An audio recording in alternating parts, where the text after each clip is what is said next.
अच्छा, periodic table के अंदर अब कुछ बेसिक इन्फॉर्मेशन ही है जो हमने लास्ट टाइम भी जब हम बॉन्डिंग कर रहे थे तब भी हमने देख लिया था। हमने इसके अंदर दो चीज़ों की यहाँ पे बात की थी पीरियोडिक टेबल के अंदर, कि कुछ हमारे पास ना फीचर्स होते हैं पीरियोडिक टेबल के। अब सबसे जो हमारे पास यहाँ पे जो दो फीचर्स के बारे में हमने पढ़ा भी था, वो हमने पढ़ा था, एक तो होता है ग्रुप नंबर होता है, जो कि ये बेसिकली जो रेड लाइंस आपके पास आ रही होती है ना यहाँ पे, ये आपके पास रिप्रेजेंट कर रही होती हैं ग्रुप नंबर को। और ग्रुप नंबर बेसिकली क्या होता है? ग्रुप नंबर होता है number of valence shells, number of valence shells कह रहा हूँ, सॉरी, वैलेंस इलेक्ट्रॉन्स को रिप्रेजेंट कर रहा होता है। जो भी किसी भी एक एटम के लास्ट शेल के अंदर जितने भी इलेक्ट्रॉन्स होते हैं ना, जिनको आप वैलेंस इलेक्ट्रॉन्स कहते हो, उनके नंबर को रिप्रेजेंट कर रहा है। अगर कोई भी एलिमेंट ग्रुप 1 में है तो उसके लास्ट शेल में एक इलेक्ट्रॉन पड़ा होगा। अगर कोई एलिमेंट ग्रुप 5 में है तो उसके लास्ट शेल में 5 इलेक्ट्रॉन पड़े होंगे। अगर कोई एलिमेंट ग्रुप 8 में है तो उसके लास्ट शेल में कितने इलेक्ट्रॉन्स पड़े होंगे? 8 इलेक्ट्रॉन्स पड़े होंगे। और इसी तरह फिर हमारे पास यहाँ पे एक पीरियड नंबर का भी कॉन्सेप्ट आ जाता था, जो कि ये वाली बेसिकली ब्लू लाइंस होती है, नंबर ऑफ रोज को कहते हैं पीरियड नंबर। 1 2 3 4 5 6 and then 7। और ये आपके पास क्या होता है? ये आपके पास होता है पीरियड नंबर।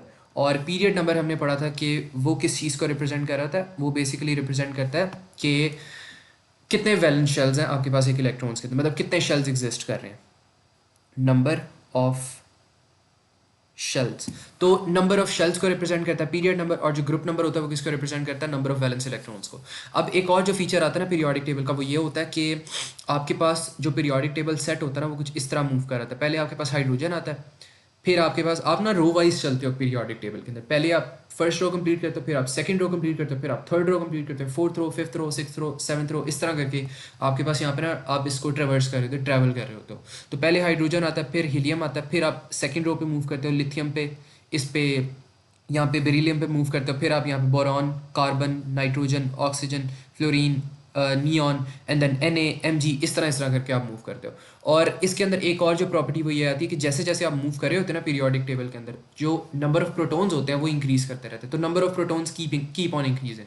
तो ये एक और हमारे पास ये फीचर था। तो कुछ छोटे मोटे फीचर्स हैं जो कि हमें पीरियोडिक टेबल के बारे में पता होना चाहिए। बाकी मैंने आप लोग को बताया हुआ था कि क्या कहते हैं, जो भी पीरियोडिक टेबल के अंदर एलिमेंट होता है उसका जो छोटा जो अमाउंट होता है, छोटी जो वैल्यू लिखी होती है एक एलिमेंट के सिंबल के साथ, वो प्रोटॉन नंबर होती है। और जो बड़ी वैल्यू होती है वो क्या होती है? वो न्यूक्लियॉन नंबर या उसका मास नंबर होता है। तो ये चीज़ें बस आपको यहाँ पे पता होनी चाहिए थी। बाकी अब आपके पास ना यहाँ पे एक और चीज़ जो मैंने बताई थी वो ये थी कि ग्रुप नंबर जो आपके पास, ग्रुप नंबर 1 आ गया, ग्रुप नंबर 2 आ गया, ग्रुप नंबर 3 आ गया, और मोस्ट प्रॉबेबली यहाँ पे 4 जो होते हैं ना, फोर भी चलो इंक्लूड कर लो। 4 जो होते हैं ना, ये सारे आपके पास क्या होते हैं? मेटल्स होते हैं। तो दीज आर योर मेटल्स। और फिर आपके पास यहाँ पे ग्रुप नंबर 5 6 7 एंड देन 8 हो गया। तो ये सारे जो एलिमेंट्स होते हैं ये आपके पास क्या होते हैं? ये आपके पास होते हैं नॉन मेटल्स होते हैं। तो ये जो चीज़ें हैं ना, ये कुछ चीज़ें आप लोग को पता होनी चाहिए क्योंकि आगे जाके हेल्प करेंगी आपको। और एक और जो चीज़ है कि ये जो आपके पास यहाँ पे ये ब्लैंक वाली यहाँ पे स्ट्रेट आ रही है ना, ये जो एलिमेंट्स आ रहे हैं जो बीच में लाई कर रहे हैं, ये वाले एलिमेंट्स, इनको आप कहते हो ट्रांजिशन एलिमेंट्स हैं। ये जो बीच में लाई कर रहे होते हैं इनका कोई ग्रुप नंबर नहीं होता। ये अलग मेटल्स होते हैं और इनके बारे में सेपरेटली हम अभी स्टडी करेंगे, लेकिन अभी हम खाली अभी इनको देख लेते हैं। अच्छा, 4 तक मैंने आप लोग को क्या लिखवाया? मेटल्स लिखवाए हैं। 5 तक 4 आ गया, देन 5 आ गया, ठीक है। अच्छा, एक और यहाँ पे ना चीज़ जो है उसको देख लो कि ये जो ग्रुप 4 वाले एलिमेंट्स होते हैं ना, उनको आप मेटलॉइड्स भी कहते हो। मेटलॉइड्स भी इनको कह सकते हो, वो आपकी मर्जी होती है, आप पे डिपेंड करता है। अगर कोई एग्जामिनर पूछ लेना आपसे क्वेश्चन तो यू कैन मेंशन कि दीज आर मेटलॉइड्स। फिर एक और इस पे जो क्वेश्चन वो ये कर सकता है कि वो इसकी ना ऑक्सीडिटी स्टेज आपसे पूछ सकता है। अब जो ग्रुप 1 से लेके ग्रुप 2 तक जो एलिमेंट्स होते हैं ना, वो आपके पास होते हैं बेसिक ऑक्साइड्स होते हैं। और जो ग्रुप 3 वाले आ जाते हैं वो आपके पास हो जाते हैं एम्फोटेरिक हो जाते हैं। और जो आपके पास बाकी वाले ग्रुप वाले आ रहे हैं वो आपके पास एसिडिक हो जाते हैं। तो ये मैं यहाँ पे ना लिखवा भी देता हूँ कि यहाँ से लेके ग्रुप 1 से लेके जो ग्रुप 2 तक आ रहे हैं ना, ये आपके पास होते हैं बेसिक ऑक्साइड्स, बेसिक। और ग्रुप 3 वाले जो होते हैं, ग्रुप 3 हो गया, ये आपके पास होते हैं एम्फोटेरिक। और फिर जो ग्रुप 4 से लेके ग्रुप एंड तक जो आपके पास आ रहे होते हैं वो आपके पास हो जाते हैं एसिडिक हो जाते हैं यहाँ से लेके, बल्कि इसके लिए मैं सेपरेटली बना लेता हूँ यहाँ पे group 4, 5, 6, 7, 8, these are all acidic.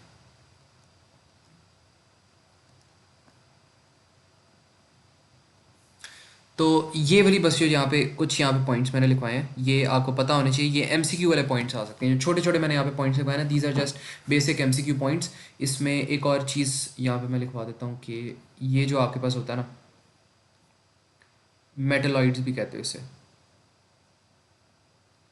इसको आप मेटलॉइड्स भी कहते हो। ग्रुप 4 का जो एलिमेंट होता है उसको आप मेटलॉइड्स भी कहते हो, और जो ग्रुप 1, 2, 3 के एलिमेंट्स होते हैं उनको आप मेटल्स कहते हो। फिर जो ग्रुप 5, 6, 7, 8 के एलिमेंट्स आ जाते हैं उनको आप नॉन मेटल्स कहते हो। और जो ग्रुप 1, 2 के एलिमेंट्स होते हैं वो बेसिक ऑक्साइड्स होते हैं। ग्रुप 3 के जो एलिमेंट्स होते हैं वो एम्फोटेरिक ऑक्साइड्स होते हैं, और जो ग्रुप 4, 5, 6, 7, 8 के होते हैं वो एसिडिक ऑक्साइड्स होते हैं। तो ये कुछ इसके थ्योरी के बस यहाँ पे पॉइंट्स है जो कि आपको पता होनी चाहिए। एमसीक्यू के 1 नंबर के जो क्वेश्चन होते हैं ना, उनके अंदर वो यहाँ पे पूछ सकता है आपको।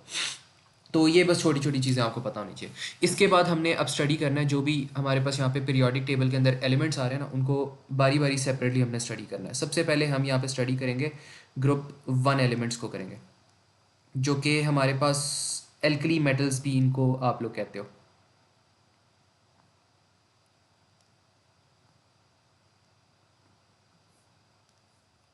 अच्छा, अब ये जो एल्कली मेटल्स होते हैं ना आपके पास, ये कहाँ पे आपके पास पाए जाते हैं? ग्रुप नंबर 1 के अंदर ये मिलते हैं आपको। और इनकी कुछ प्रॉपर्टीज़ होती हैं, फिजिकल प्रॉपर्टीज़ इनकी ये होती है कि इनके पास ना अम, इनके पास ज़्यादा जो डेंसिटी होती है, इनकी डेंसिटी इनकी ज़्यादा होती है, और डाउन दी ग्रुप इनकी जो डेंसिटी होती है वो इंक्रीज़ कर रही होती है। और इनकी जो मेल्टिंग एंड बॉइलिंग पॉइंट्स होते हैं वो इनके बहुत ज़्यादा हाई होते हैं। तो बल्कि हाई नहीं होते, सॉरी, लो होते हैं इनके। तो यहाँ पे हम पॉइंट्स लिख लेते हैं, इनके फिजिकल कुछ प्रॉपर्टीज़ पहले सबसे पहले हमारे पास आती हैं।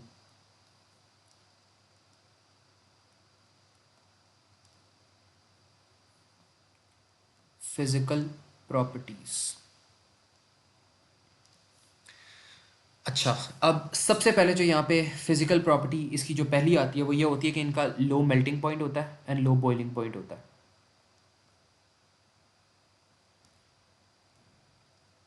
Low melting and boiling point. और इसकी जो खासियत होती है वो ये होती है कि जो इसका मेल्टिंग एंड बॉइलिंग पॉइंट होता है ना, वो क्या करता है, वो डिक्रीज कर जाता है डाउन दी ग्रुप।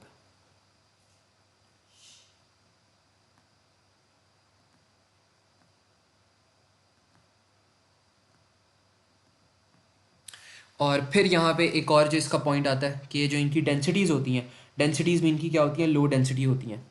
और इतनी लो इनकी डेंसिटीज़ होती है कि वाटर के ऊपर फ्लोट कर रही होती है। अब वो फिज़िक्स के लेक्चर में मैंने आपको डेंसिटी मास वेट में बताया भी था कि जो चीज़ें, जिन चीज़ों का जो डेंसिटी होता है वो वाटर से कम हो, वो क्या करती हैं, फ्लोट करती हैं वाटर के ऊपर। तो जो यहाँ पे ग्रुप 1 के हमारे पास एलिमेंट्स आ रहे हैं ना, ये इतनी ज़्यादा लेस डेंस होती हैं कि ये क्या करती हैं, ये वाटर के ऊपर फ्लोट कर रही होती हैं। तो इनके बारे में हम लिख सकते हैं लो डेंसिटीज़। लो डेंसिटीज़, और ये जो डेंसिटी होती है वो क्या करती है, it decreases down the group, sorry, increases down the group. Down the group increase करती है, मेल्टिंग पॉइंट डिक्रीज करती है और ये इंक्रीज करती है। अच्छा, अब ये जो फर्स्ट वाले एलिमेंट्स होता है ना, ये एल्कली मेटल्स, इनकी मैं पिक्चर यहाँ पे, एक स्नैपशॉट यहाँ पे बना भी देता हूँ। ये वाले जितने भी आपके पास सारे यहाँ पे एलिमेंट्स आ रहे हैं ना, ये आपके पास होते हैं एल्कली मेटल्स होते हैं। ये वाले जो, ये वाली जो पिक्चर मैंने यहाँ पे पोस्ट की है, ये वाले जितने भी यहाँ पे एलिमेंट्स आ रहे हैं, ये सारे क्या हो रहे हैं, ये आपके पास एल्कली मेटल्स आ रहे हैं। ये आपके पास हो गया लिथियम, हो गया सोडियम, हो गया पोटाशियम, आपके पास रुबीडियम हो गया, एंड देन कैल्शियम हो गया, एंड देन ये आपके पास Fr हो गया यहाँ पे नीचे। तो इनके जैसी जैसी आप इनके ग्रुप के नीचे जाते रहते हो ना, तो इनका मेल्टिंग पॉइंट डिक्रीज करता रहता है। तो अगर वो क्वेश्चन वो किस तरह पूछ सकता है एग्जामिनर, क्वेश्चन वो ये पूछ सकता है कि वो लेट से आपको बॉइलिंग पॉइंट दे देगा पोटेशियम का, और वो आपसे कहेगा ये जो रुबीडियम है ना, इसका बॉइलिंग पॉइंट आपने क्या करना है, आपने प्रिडिक्ट करना है। तो हमने यहाँ पे प्रॉपर्टी से पढ़ा था कि जो इनका बॉइलिंग पॉइंट होता है वो क्या करता है, डिक्रीज करता है। तो अगर इसका बॉइलिंग पॉइंट आपके पास 500 है ना, लेट से हाइपोथेटिकली, तो इसका जो होगा वो कम ही होगा, लेट से 400 होगा। तो इस तरह करके आपने प्रिडिक्शन देनी होती है। और इन पॉइंट्स, और अगर ये पॉइंट्स आपको पता होंगे तभी आप इस तरह की प्रिडिक्शन दे सकोगे। और ये जो लो डेंसिटी की उसने बात की है वो डाउन द ग्रुप इंक्रीज कर जाती है। तो बस ये कुछ हमारे पास यहाँ पे ना इनकी फ़िज़िकल प्रॉपर्टीज़ हैं, तो ये बस हमें यहाँ पे पता होनी चाहिए। और ये जो प्रिडिक्शन होती है, प्रिडिक्शन वो बार बार अक्सर आपसे करवा लेता होता है इन प्रॉपर्टीज़ की, तो अगर ये पॉइंट्स पता है तो फिर ही आप प्रिडिक्ट कर पाओगे। अब फाइनली हमारे पास आ जाती है केमिकल प्रॉपर्टीज़ आ जाती हैं, और बार बार मैं आप लोगों को बता रहा हूँ कि जो केमिकल और जो फिजिकल प्रॉपर्टीज़ आप लोगों के पास आ रही है ना इन मेटल्स की, उनके दरमियान आप लोगों ने प्लीज़ कंफ्यूज नहीं करना। अगर उसने केमिकल प्रॉपर्टीज़ पूछी है तो ओनली स्टेट केमिकल प्रॉपर्टीज़, अगर उसने फिजिकल प्रॉपर्टीज़ पूछी है तो only ever state physical properties. तो इस चीज़ का यहाँ पे ख़ास ख्याल रखना है। अच्छा, अब जो यहाँ पे पहली यहाँ पे प्रॉपर्टी है ना इसकी केमिकल, वो ये है कि जो एल्कली मेटल्स होते हैं they are very reactive metals होते हैं।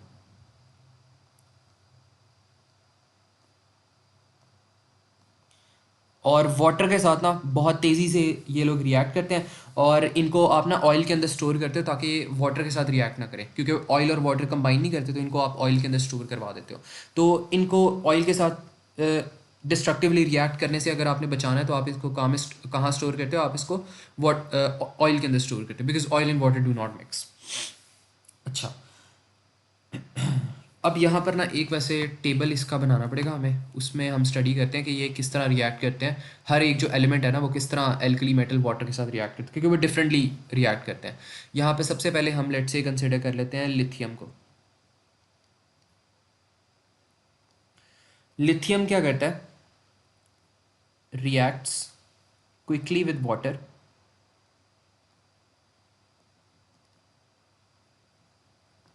reacts quickly with water and floats on the water.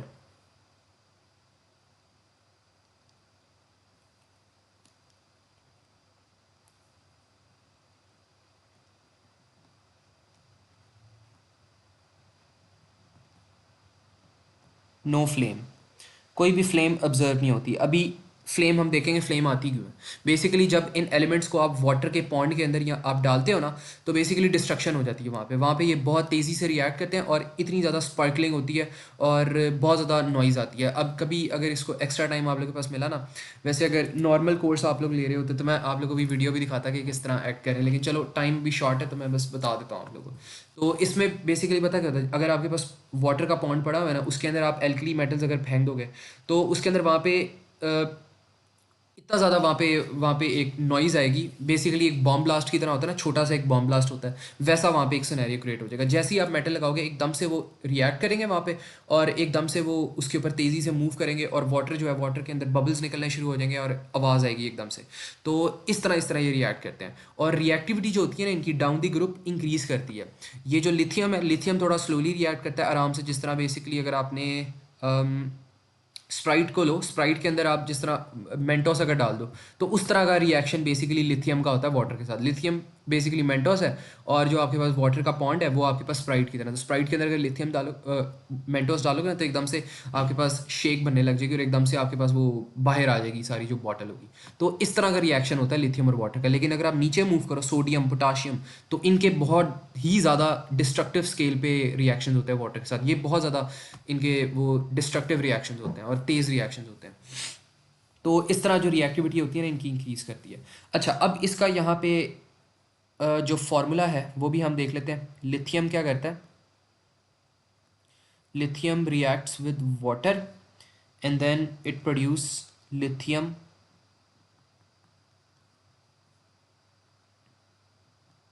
Hydroxide.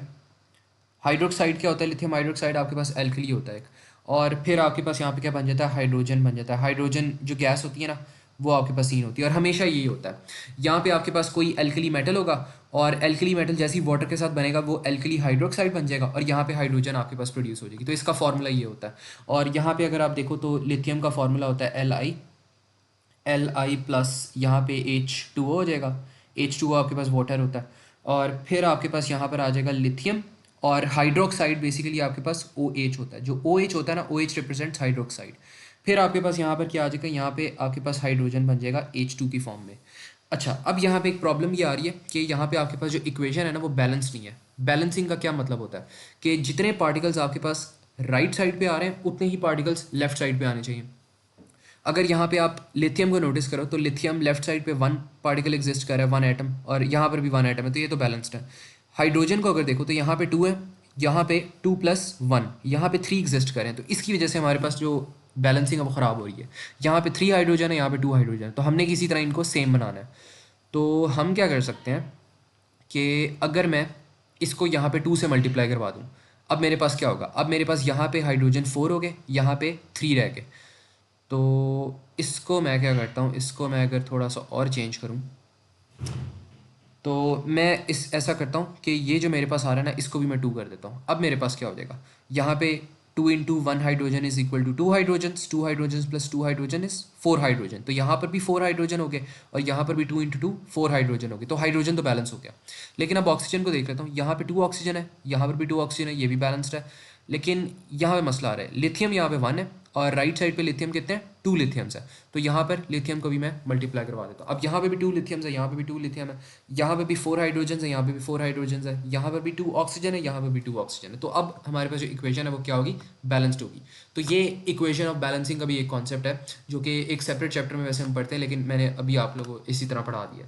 तो ये मुझे कंफर्म करवाओ, इस बैलेंसिंग क्लियर, बैलेंसिंग समझ आई यहाँ पे मैंने किस तरह बैलेंस किया इक्वेशन को। सफान, is it clear to you too? ठीक है। तो ये जो हमारे पास यहाँ पे इक्वेशन है ना, ये इस तरह की आ जाएगी। अब इस तरह का क्वेश्चन आप लोग को ये होगा कि इस पे क्वेश्चंस किस तरह के आते हैं। क्वेश्चंस वो किस तरह के कहता है, वो आपको कह देगा लेट से आपके पास सीजियम है, या वो कह देगा लेट से आपके पास रुबीडियम है, लेट से पोटेशियम है, सोडियम है। वो कहेगा इनमें से कोई भी मेटल का वो नाम लेगा एग्जामिनर, और वो कहेगा they react with water, tell us what is observed. तो आपने ऑब्जर्वेशन में बताना होगा कि अगर लिथियम की बात हो रही है तो it reacts very quickly with water and floats and no flame is shown. और एक और जो क्वेश्चन वो कर सकता है, वो आपको ये इक्वेशन के बारे में पूछ सकता है, इक्वेशन लिखवा भी सकता है, इक्वेशन फिलिंग द ब्लैंक्स की फॉर्म में भी आ सकती है। तो ये चीज़ें आपको पता होनी चाहिए। तो एक और ना, मैं यहाँ पे अभी एक चीज़ लिख देता हूँ, मैं इसका फॉर्मूला लिख देता हूँ कि एल्कली जब वाटर के साथ रिएक्ट करता है ना, तो इस तरह का कुछ फार्मूला बनता है, alkali metal plus water equals to alkali metal hydroxide plus hydrogen. तो ये जनरल बेसिकली फार्मूला होता है जब भी एल्कली मेटल वाटर के साथ रिएक्ट करता है।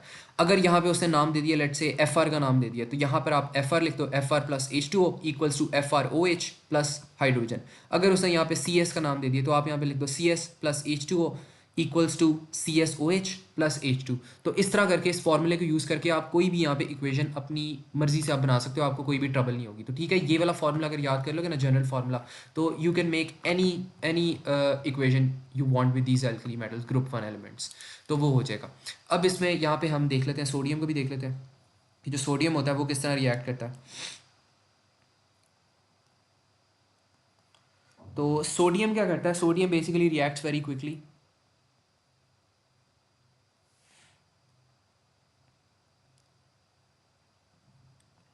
रिएक्ट्स वेरी क्विकली, और सोडियम क्या करता है, melts, it melts and then the it darts around. जो मोल्टन सोडियम होता है ना, वो डार्ट अराउंड करता है, मतलब वो बहुत तेज़ी से घूमता है वाटर के ऊपर। It darts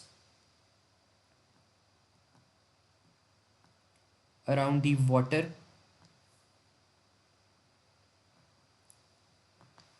water surface and a yellow flame is scene, with a yellow flame कह लो, चलो विद येलो फ्लेम। और इसमें भी हमारे पास क्या होता है, इसमें सेम टू सेम यही वाली इक्वेशन हमारे पास बनती है। तो इसी को मैं कॉपी पेस्ट कर लूँगा, बस जिस तरह मैंने आपको ऊपर वाला फार्मूला बताया था उसी तरह आपने इसको लिखना है। बस आपने जो मेटल्स आ रहे हैं ना, उनके नेम्स को आपने चेंज कर लेना है। यहाँ पे लिथियम था, अब यहाँ पे क्या आ जाएगा, सोडियम। और इसी तरह यहाँ पे लिथियम हाइड्रोक्साइड था, यहाँ पे अब क्या आ जाएगा, एल्कली मेटल, जिसकी बात करें हम, किस एल्कली मेटल की बात करें, सोडियम की। और यहाँ पे एल की जगह Na आ जाएगा, ये सोडियम को रिप्रेजेंट कर रहा है, और यहाँ पर भी एल की जगह Na आ जाएगा। तो अब आप लोग को ट्रेंड यहाँ पे फॉलो हो रहा है कि ट्रेंड आप लोगों ने किस तरह बनाना है। अब कोई भी एल्कली मेटल्स आ जाए, you would be easily able to make it, कोई भी आप लोग को प्रॉब्लम नहीं आएगी, आई एम श्योर। अब यहाँ पे बस एक यहाँ पे देख लेते हैं, पोटेशियम। पोटेशियम का बहुत वायलेंट रिएक्शन होता है, तो इसके बारे में हम लिखेंगे रिएक्ट्स वायलेंटली। बहुत मतलब डिस्ट्रक्टिव रिएक्शन होता है और बहुत लाउड होता है। It melts and a lilac flame is seen, it melts plus lilac flame is seen. और इसकी भी जो इक्वेशन है वो सेम एग्जैक्ट इसी तरह बनेगी जिस तरह सोडियम और लिथियम की बनी थी, बस अब जो मेटल का नाम है वो हमने चेंज कर देना यहाँ पे। तो यहाँ पे हमारे पास सोडियम आ रहा था, अब हमारे पास यहाँ पे क्या आ जाएगा, पोटेशियम आ जाएगा। और यहाँ पर भी हमारे पास सोडियम आ रहा था, अब यहाँ पे क्या आ जाएगा, पोटेशियम आ जाएगा। और यहाँ पर भी हमारे पास के आ जाएगा, यहाँ पर भी हमारे पास क्या आ जाएगा, के आ जाएगा। तो इस तरह हमने इसको करना है यहाँ पे। तो is this clear to everyone? किसी को कोई कन्फ्यूजन हो, किसी की कोई सवाल हो तो पूछो। सफ़ान मनाल, इज़ इट क्लियर? ठीक है। अच्छा, अब ना एक और यहाँ पे पॉइंट आता है हमारे पास केमिकल प्रॉपर्टीज़ के अंदर ही। केमिकल प्रॉपर्टीज़ के अंदर जो दूसरा पॉइंट हमारे पास ये आता है कि जो एल्कली मेटल्स होते हैं ना, they are powerful reducing agents. Powerful reducing agents. अभी के लिए for this chapter keep this concept on hold. ये रिड्यूसिंग और जो ऑक्सीडाइजिंग एजेंट्स है ना, उनमें जाके मैं एक्सप्लेन करूँगा कि क्या होते हैं, वरना हम बिल्कुल ही डिफरेंट टर्न, यू टर्न लेके डिफरेंट डायरेक्शन में निकल जाएंगे हम लोग, और वो नहीं मैं चाहता। तो ये जो होते हैं ना alkali metals, they are powerful reducing agents. ये बस आप लोग अभी याद कर लो।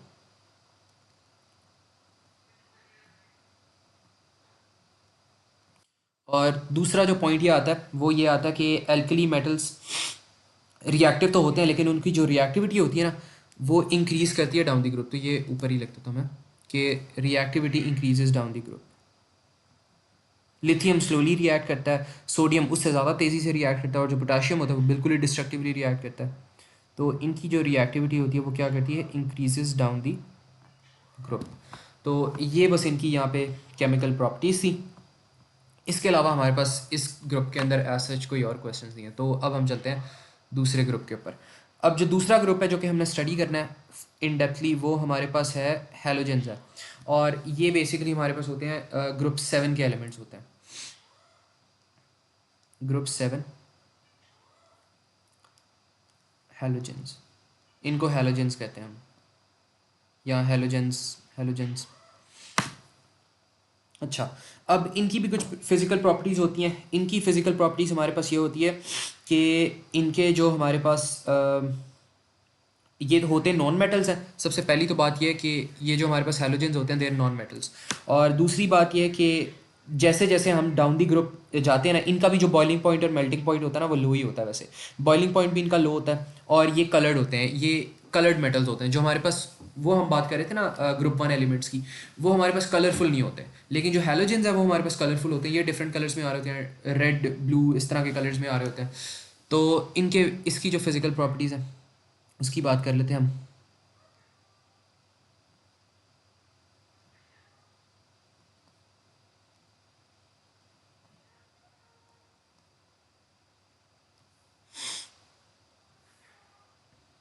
सबसे पहले फिजिकल प्रॉपर्टीज़ की ये है कि low melting plus boiling points. और ये जो इनके low melting and boiling points होते हैं, ये क्या करते हैं, ये इंक्रीज करते हैं down the group.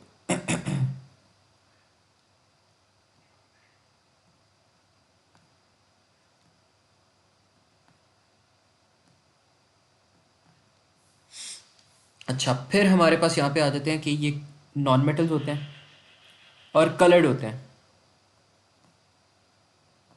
Coloured non metals. और डाउन द ग्रुप इनका कलर किस तरह चेंज करता है, इट बिकम्स डार्कर।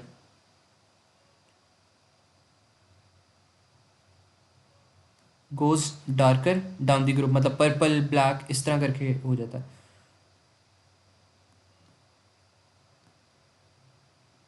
तो डाउन दी ग्रुप इनका जो कलर होता है वो क्या कर जाता है, वो डार्कर बन जाता है।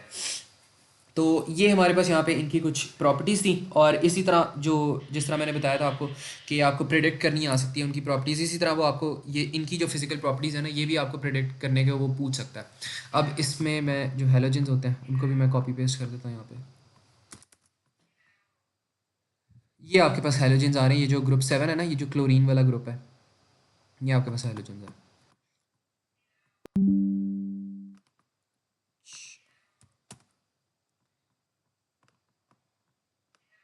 अच्छा, अब जो ये हैलोजेंस होते हैं ना, इनके कुछ कलर्स हैं जो कि आपको पता होने चाहिए। जो आपके पास यहाँ पे फ्लोरीन होता है ना, फ्लोरीन के बारे में चलो इतना वो क्वेश्चन नहीं करता, क्लोरीन वगैरह के बारे में ज़्यादा करता है। तो जो क्लोरीन होता है ना, वो आपके पास ग्रीनिश येलोइश गैस होता है। Green yellow gas. और जो ब्रोमीन होता है वो रेडिश ब्राउन होता है, रेडिश ब्राउन लिक्विड होता है।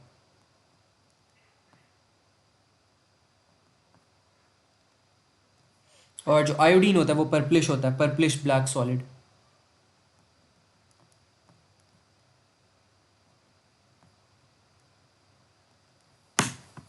तो ये आपके पास ना हेलोजेंस का यहाँ पे वो होता है, क्या कहते हैं, इनकी कुछ प्रॉपर्टीज़ होती हैं और ये आपको यहाँ पे पता होनी चाहिए बस। अच्छा, इसके बाद हमारे पास आ जाती हैं इनकी भी कुछ केमिकल प्रॉपर्टीज़ आ जाती हैं, दैट वी मस्ट नो।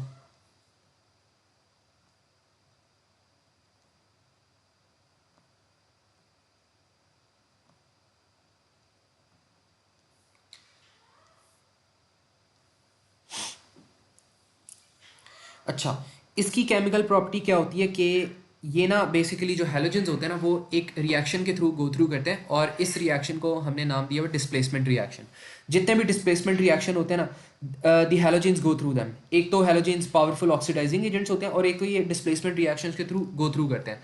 तो ये हम यहाँ पे लिख सकते हैं कि ये जो होते हैं ना, basically they go through displacement reaction.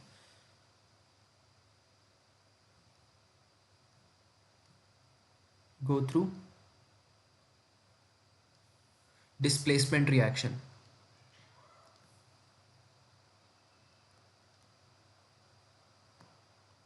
और इसके बारे में हमने अभी पढ़ना है कि ये होता क्या। डिस्प्लेसमेंट रिएक्शन बेसिकली एक ऐसा रिएक्शन होता है जिसमें एक मोर reactive halogen will displace a less reactive halogen from its halide solution. अब ये अभी सुनने में थोड़ा सा स्केरी लग रहा है, but it is an actually scary. एक मैं यहाँ पे पैटर्न डेवलप करूँगा ना, तो आप लोग को यहाँ पे समझ आ जाएगी कि इसको करना किस तरह होता है। तो यहाँ पे बस मैं लिख देता हूँ कि यहाँ पे इसका मतलब क्या है कि अ मोर रिएक्टिव, अगर वो डिस्प्लेसमेंट रिएक्शन की डेफिनेशन पूछ ले, a more reactive halogen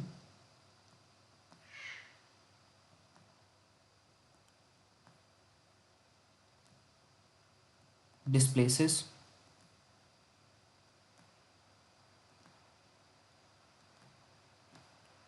less reactive halogen from its halide solution. तो ये हमारे पास यहाँ पे इसकी यहाँ पे वर्किंग थी। अब मैं एक यहाँ पे ना टेबल यहाँ पे बना देता हूँ ताकि अंडरस्टैंडिंग के लिए आसान हो। अब लेट से आप लोग के पास ना एक है क्लोरीन है। अब ये वाले जो रिएक्शन होते हैं displacement reaction, these are very common, बहुत दफ़ा एग्जामिनर इनके बारे में क्वेश्चंस करता है, तो यू मस्ट नो दिस। और फिर आपके पास यहाँ पर आ जाएगा sodium bromide which is equal to sodium chloride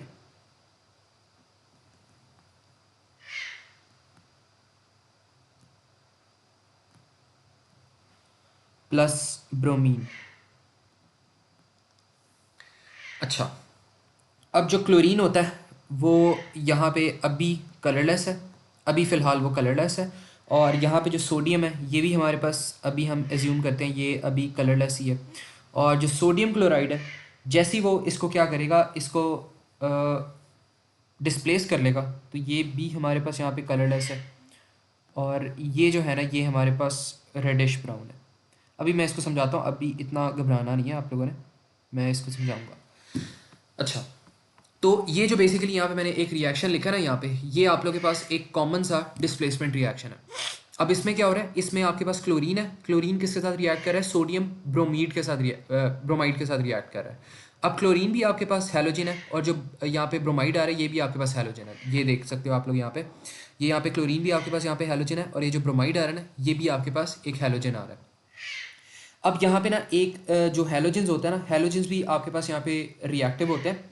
और उनके अंदर क्या होता है कि जो आपके पास मोर रिएक्टिव हैलोजन होता है ना, वो एक लेस रिएक्टिव हैलोजन को क्या कर लेता है, डिस्प्लेस कर लेता है। अब अगर हम यहाँ पे देखें तो क्लोरीन जैसी सोडियम ब्रोमाइड के साथ इसने रिएक्ट किया, इसने क्या कर लिया, क्लोरीन ने इसकी जगह ले ली, जो भी यहाँ पे ब्रोमाइड आ रहा था उसकी जगह इसने ले ली। पहले यहाँ पे ब्रोमाइड आ रहा था, अब बाद में हमने रिजल्ट देखा तो ब्रोमाइड की जगह क्या आ गया, क्लोरीन आ गया। तो क्लोरीन ने क्या कर लिया, इस ब्रोमाइड बेचारे की जगह ले ली। तो ये बेसिकली आपके पास एक डिस्प्लेसमेंट रिएक्शन है कि दोनों जो चीज़ें वो स्विच हो जाए, उनकी अगर प्लेस स्विच हो जाए दो एलिमेंट्स की, तो वो आपके पास एक डिस्प्लेसमेंट रिएक्शन आ जाता है। क्लोरीन उठ के ब्रोमाइड की जगह पे आ गया, ब्रोमाइड उठ के क्लोरीन की जगह पे आ गई। क्लोरीन पहले अकेला था तो ब्रोमाइड अब अकेला हो गया, जहाँ पे पहले क्लोरीन अकेला बैठा था वहाँ पे ब्रोमीन वहाँ पे चला गया। तो इस तरह करके आपके पास ये सिनेरियो हो रहा है। अब एग्जामिनर किस तरह क्वेश्चन देगा, एग्जामिनर इसको फिलिंग द ब्लैंक्स में दे सकता है। एग्जामिनर आपको कह देगा chlorine plus sodium bromide react करें, अब आप रिजल्ट मुझे बताओ क्या आएगा। तो आप बताओगे सोडियम क्लोराइड आ जाएगा प्लस ब्रोमीन आ जाएगा। क्लोरीन की जगह पे ब्रोमाइड आ गया, और जो ब्रोमाइड था उसकी जगह पे क्या आ गया, क्लोराइड आ गया यहाँ पे।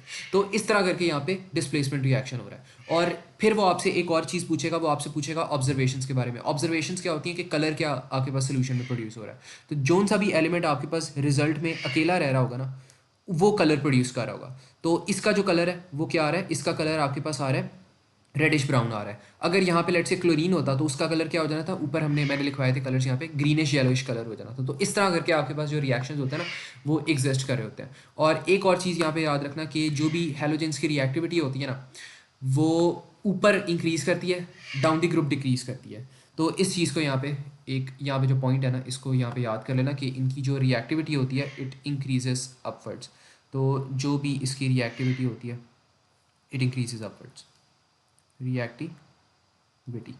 तो ये चीज़ याद रहेगी सबको कि रिएक्टिविटी जो इनकी होती है वो ऊपर इंक्रीज होती है। तो यहाँ तक चीज़ें समझ आ रही हैं कि मुश्किल हो रही है? अगर कोई प्रॉब्लम है तो बताओ, सफ़ान, मनाल,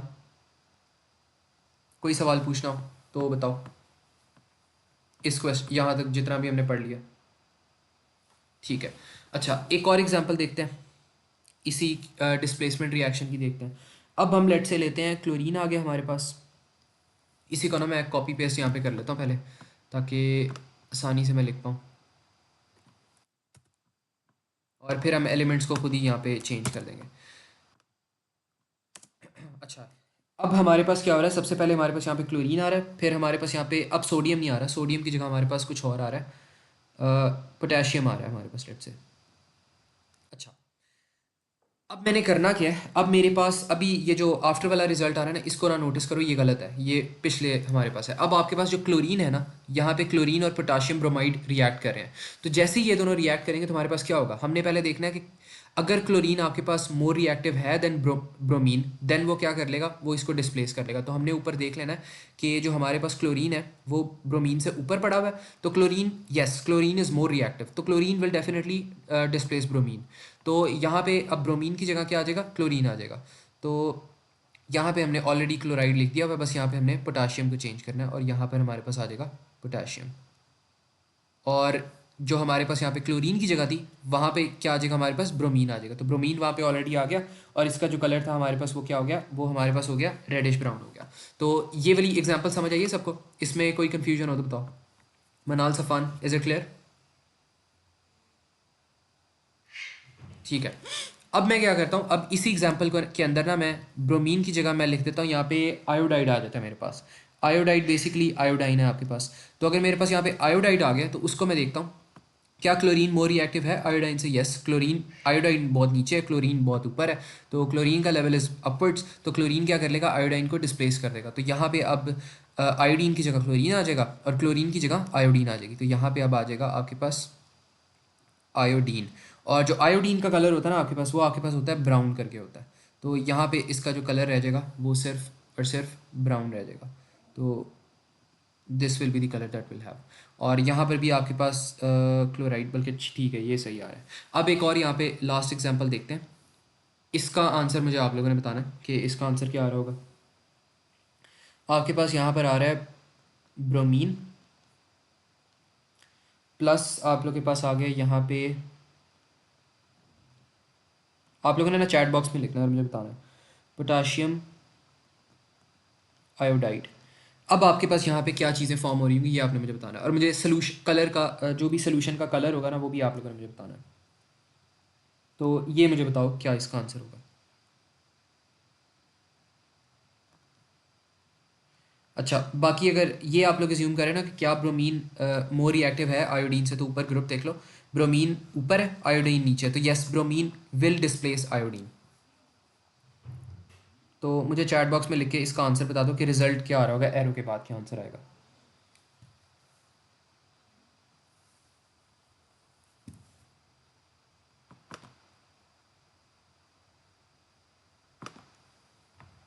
अच्छा, जो फ्लोरीन का कलर आपने पूछा ना, वो येलोइश करके ही कलर होता है फ्लोरीन का।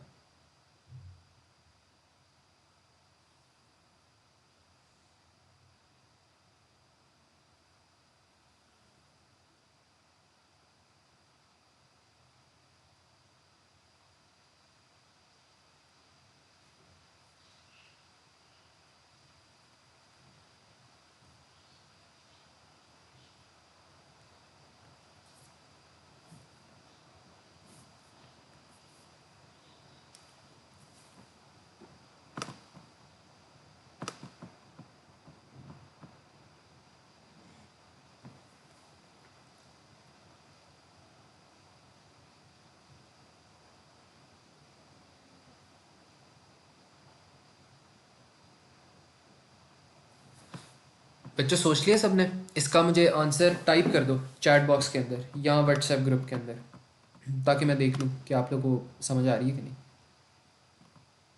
या अगर कोई सवाल पूछना है तो पूछ लो।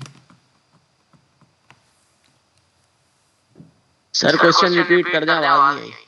अच्छा, क्वेश्चन ये था कि हमारे पास जो यहाँ पे ब्रोमीन है ना, वो रिएक्ट कर रहा है पोटाशियम आयोडाइड के साथ। अब हमने बताना है कि जैसे ही ब्रोमीन जब रिएक्ट करेगा पोटाशियम आयोडाइड के साथ, तो हमारे पास रिजल्ट में क्या आएगा। जिस तरह हमने यहाँ पे रिजल्ट लिखा था ना, क्लोरीन जब रिएक्ट करता है पोटाशियम आयोडाइड के साथ, तो पोटाशियम क्लोराइड प्लस आयोडीन बन जाता है। तो इसी तरह हमने यहाँ पे आप लोगों ने मुझे लिख के बताना है कि यहाँ पे क्या चीज़ बनेगी। तो बस ये बताना है आप लोगों ने। सर तो रिएक्शन नहीं होगा। कैसे नहीं होगा? हमने हमने डिस्प्लेसमेंट रिएक्शन के अंदर क्या पढ़ा था कि जो मोर रिएक्टिव एलिमेंट होता है वो लेस मोर रिएक्टिव को, रिएक्टिव। हाँ मोर रिएक्टिव क्या करता है, लेस रिएक्टिव को डिस्प्लेस करता है। पोटेशियम मोर रिएक्टिव नहीं सर? पोटेशियम मोर रिएक्टिव नहीं है? नहीं नहीं, देखो देखो देखो, ये जो पोटेशियम है, पोटेशियम की तो हम बात ही नहीं कर रहे हैं यहाँ पे। पोटेशियम हमारे पास ग्रुप 1 का एलिमेंट है, हम सिर्फ हेलोजेंस को यहाँ पे देख रहे हैं। जो हमारे पास डिस्प्लेसमेंट रिएक्शन होता है ना, वो सिर्फ और सिर्फ हेलोजेंस के दरमियान होता है।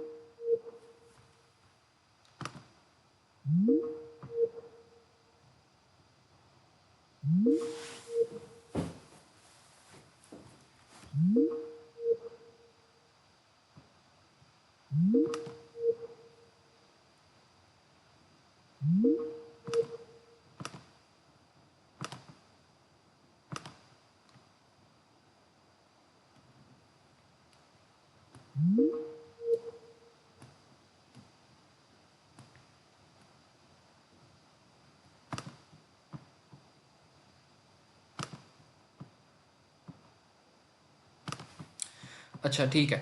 अच्छा, मेरा ना इंटरनेट का यहाँ पे थोड़ा सा इशू हुआ था, मुझे मनाल कंफर्म कर दो आपकी स्क्रीन विजिबल है, शो हो रही है? हो रही है I think। और ठीक है, आपका आंसर यहाँ पे सही था। इसका हमारे पास बन जाएगा पोटाशियम ब्रोमाइड प्लस आयोडीन बन जाएगा।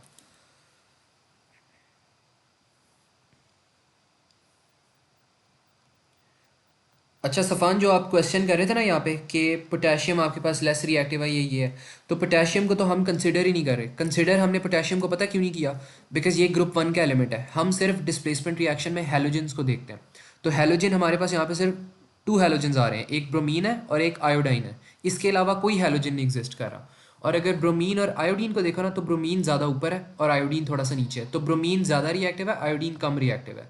पोटेशियम तो स्टोरी से बिल्कुल ही आउट है, बिकॉज वो ग्रुप 1 का एलिमेंट है और वो हेलोजन है ही नहीं। सिर्फ आयोडीन और ब्रोमीन हेलोजन है, तो जहाँ पे पोटेशियम आ रहा था उसकी पोजीशन सेम की सेम रहेगी। तो यहाँ पे ना आपके पास आ जाएगा पोटेशियम और बाकी ठीक यहाँ है पे सर। कुछ डैश आ जाएगा। अब ब्रोमीन यहाँ पे इसको डिस्प्लेस कर देगा आयोडीन को, और यहाँ पे आपके पास आ जाएगा ब्रोमाइड, और यहाँ पर आपके पास क्या आ जाएगा, आपके पास आ जाएगा आयोडीन। और अब वो आपसे एक और चीज़ एग्जामिनर पूछेगा कि इसका कलर बता दो, तो कलर इसका क्या होगा, ब्राउन हो जाएगा। अच्छा, अब अगर आपके पास लेट से यहाँ पे सिचुएशन यहाँ पे स्वैप्ड होती ना, आपके पास होता आयोडीन प्लस पोटेशियम ब्रोमाइड, तब आपके पास सेम टू सेम जो यहाँ पे राइट साइड लेफ्ट साइड पे चीज़ लिखी थी वही राइट साइड पे आ जानी थी, बिकॉज अब आपके पास जो आयोडीन है वो आपके पास लेस रिएक्टिव है देन ब्रोमीन। तो अगर इस तरह का कोई सिनेरियो बन जाए ना, तो फिर आपके पास सेम टू सेम दोनों साइड पे चीज़ें हो रही होती हैं, एक जैसी चीज़ें हो रही होती हैं, नो चेंज एट ऑल।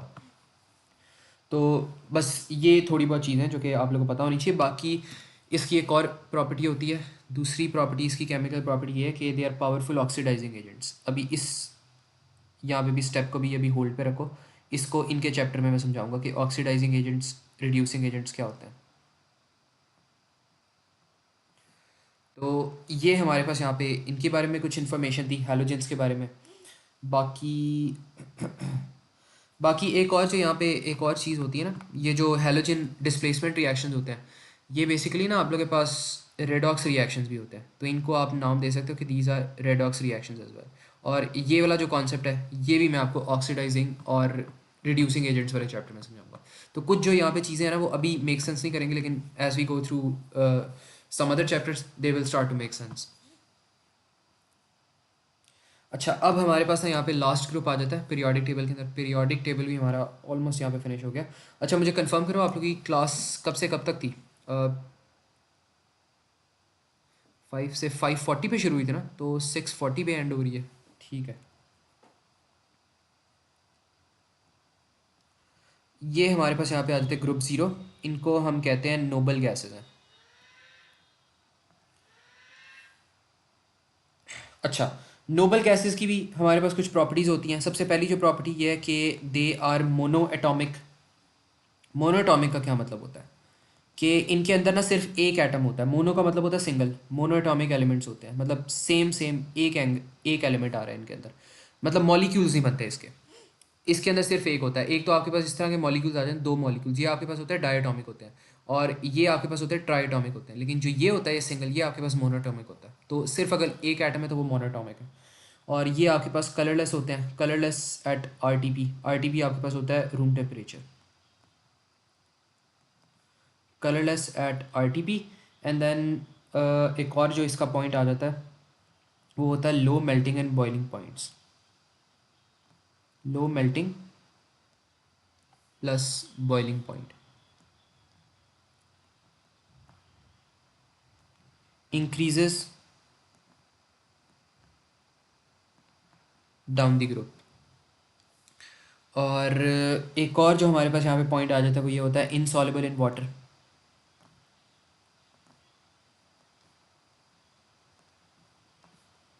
और जो लास्ट पॉइंट यहाँ पे आ जाता है वो ये होता है अनरिएक्टिव। रिएक्ट नहीं करते, मतलब इनको बॉन्डिंग की ज़रूरत नहीं होती। हमने डिस्कस किया था ना लास्ट वाले चैप्टर के अंदर कि इनके अंदर फुल शेल्स होते हैं, इनके अंदर 8 इलेक्ट्रॉन्स होते हैं लास्ट शेल के अंदर, तो ये मैक्सिमाइज शेल होते हैं, स्टेबल होते हैं, तो ये अनरिएक्टिव होते हैं, इनको बॉन्डिंग करने की ज़रूरत ही नहीं पड़ती। अब ना नोबल गैसेस के हमारे पास यहाँ पे यूजेस आ जाते हैं कुछ, जो हमारे पास, एक मिनट पहले मैं यहाँ पे टेबल इसका बना लेता हूँ, फिर कर लेंगे। इसके जो पास्ट पेपर्स हैं ना वो हम फिर नेक्स्ट लेक्चर में कवर कर लेंगे पीरियोडिक टेबल के।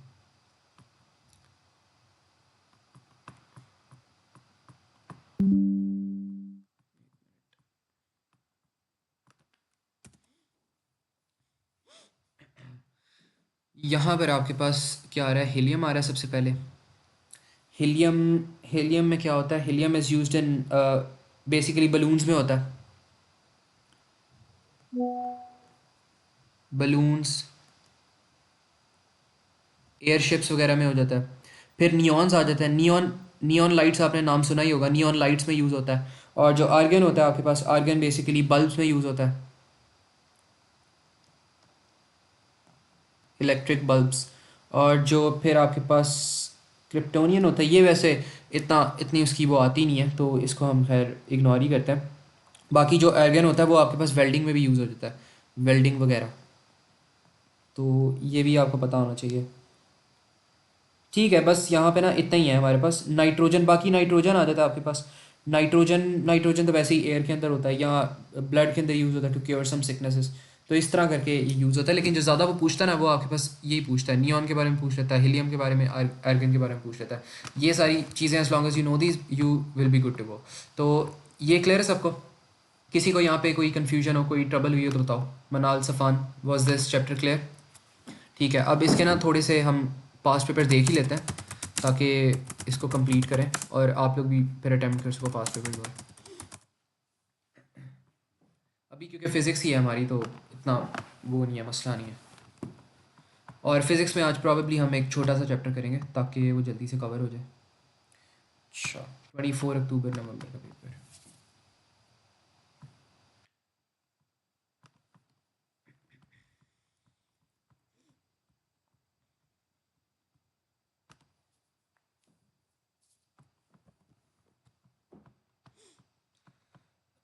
अच्छा, इस क्वेश्चन को देख लेते हैं। यहाँ पे कॉन्टैक्ट प्रोसेस हो रहे हैं।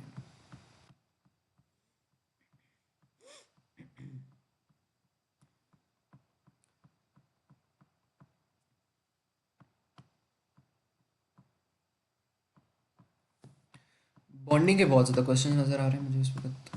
पीरियोडिक टेबल कहाँ पे रह गया? अच्छा, ये आगे पीरियोडिक टेबल के क्वेश्चंस भी।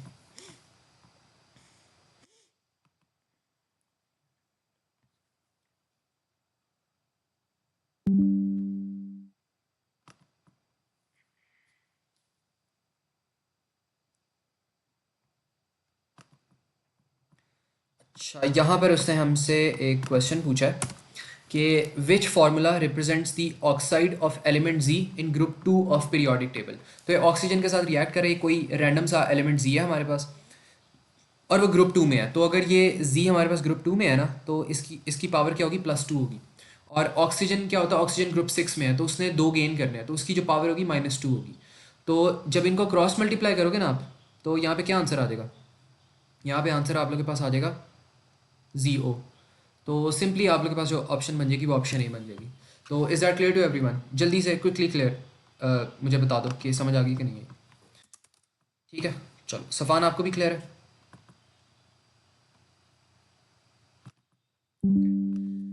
अब हमारे पास यहाँ पे एक क्वेश्चन है, इसमें वो कह रहा है element X is in group 1। वो कह रहा है element X is in group 1, some statements about element X are given.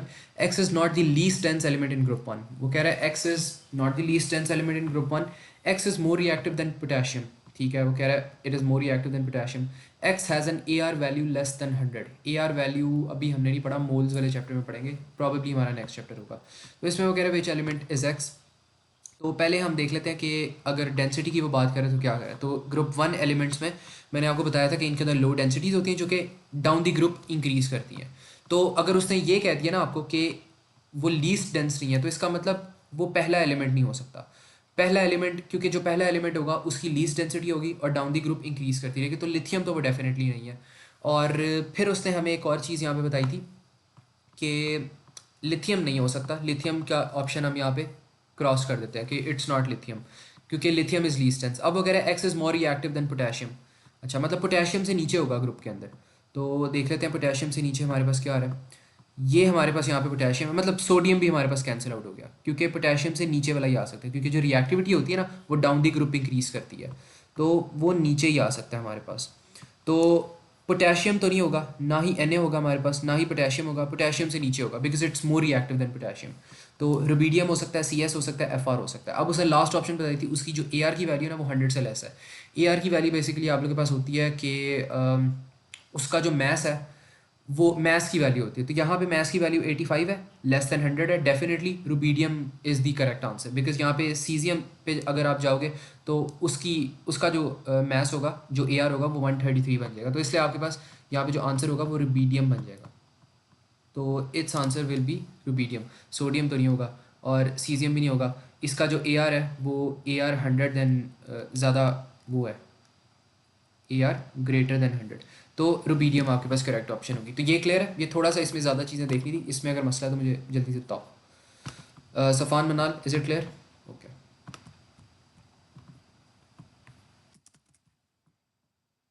Sir बड़े प्यारे लगे। Okay, thank you.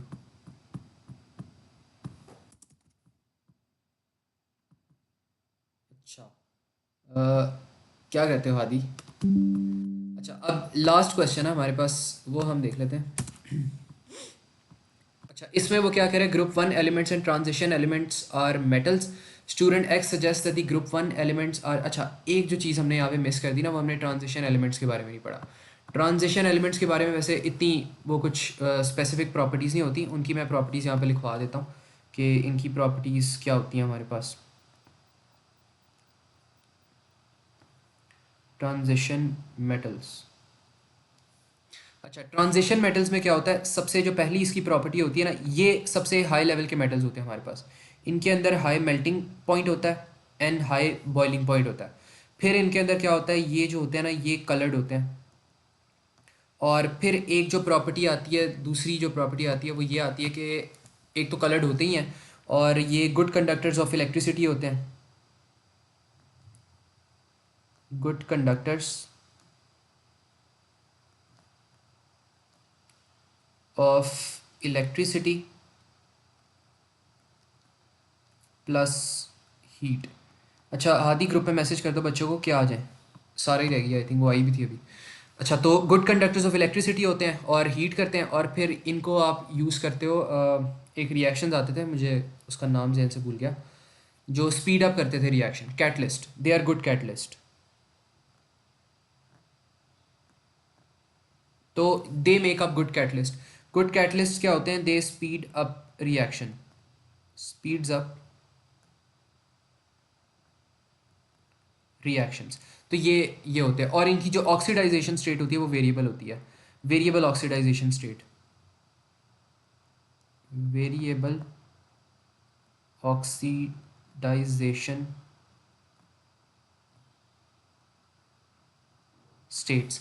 इसका क्या मतलब है कि जो एलिमेंट्स की पावर होती है ना वो डिफरेंट होती है। लेट्स से आपके पास एक्स है, एक्स की पावर 1 भी हो सकती है, एक्स की पावर +2 भी हो सकती है, एक्स की पावर +3 भी हो सकती है, मतलब वेरिएबल ऑक्सीडाइजेशन स्टेट है। तो पावर्स को आप वेरिएबल ऑक्सीडाइजेशन स्टेट्स कहते हो। अब ये क्वेश्चन को देख लो, यहाँ पे वो क्या कह रहा है, group one elements and transition elements are metals. Student X suggest that the group one elements are above hydrogen in the reactivity series but not all transition metals are above hydrogen. Student Y suggests that the densities of group 1 elements are lower than those of transition elements. अब जो student Y है ना वो कह रहा है कि जो डेंसिटी होती है ना ग्रुप 1 एलिमेंट्स की वो लोअर है than those of transition elements. तो ये तो बात सही है, जो आपके पास ट्रांजिशन एलिमेंट्स होते हैं ना वो ज़्यादा डेंस होते हैं और उनकी मेल्टिंग एंड बॉइलिंग पॉइंट भी ज़्यादा होती है। तो ये तो डेफिनेटली स्टूडेंट वाई जो है ना ये करेक्ट चीज़ कह रहा है। स्टूडेंट एक्स क्या कह रहा है, student X suggest that the group 1 elements are above hydrogen in the reactivity series but that not all the transition elements are above hydrogen। अच्छा इसमें वैसे मुझे सिर्फ यहाँ पे y लग रहा है, x मुझे लग नहीं रहा कि x सही है, क्योंकि रिएक्टिविटी सीरीज़ के बारे में वैसे हमने पढ़ा क्या था ग्रुप 1 एलिमेंट्स में कि वो डाउन दी ग्रुप इंक्रीज़ करती है ना। हाँ डाउन दी ग्रुप में इंक्रीज़ करी थी, तो I don't think they are above hydrogen, group 1 elements are above the hydrogen. वैसे ये जो है ना ये वाला जो क्वेश्चन है थोड़ा सा इलेक्ट्रोलाइसिस में भी जा रहा है, लेकिन प्रॉबेबली इसका आंसर जो होगा ना इसका आंसर सी होना चाहिए। मुझे एक मिनट कंफर्म करने दो, मैं कंफर्म कर लेता हूँ फिर लिखवाता हूँ। क्वेश्चन नंबर 26 है ये ना, इलेक्ट्रोलाइसिस का मेरे ख्याल में क्वेश्चन है, इस वजह से थोड़ा सा यहाँ पे अलग उसने चीज़ पूछी है। 26 का बल्कि इसका जो आंसर आ रहा है ना इसका आंसर ए आ रहा है, लेकिन इस एमसीक्यू को अभी स्किप करो, ये ना आप लोगों के सिलेबस में भी है नहीं। ये इलेक्ट्रोलाइसिस का थोड़ा सा चैप्टर आ रहा है तो उसमें इंक्लूडेड है, वहाँ पे जाके हम लोग इसे थोड़ा सा और स्टडी करेंगे, तो इसको अभी छोड़ दो। अच्छा अब एक और मैं क्वेश्चन देख लेता हूँ यहाँ पे, P2 का अगर मैं क्वेश्चन मिल जाए ना मुझे तो वो देखते हैं।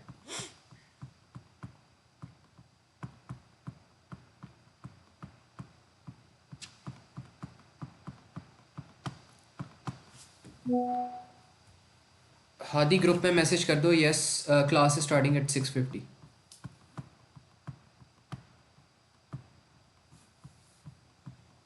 और सारा को कह दो ज्वाइन कर लो, अभी क्लास 50 पे स्टार्ट होगी।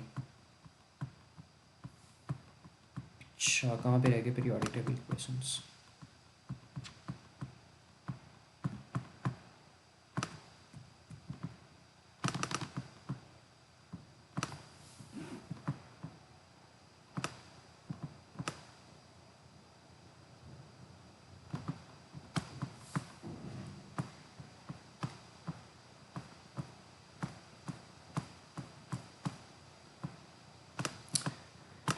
चलो खैर, इस 24 पेपर में तो मुझे मिला नहीं इसका कोई भी क्वेश्चन।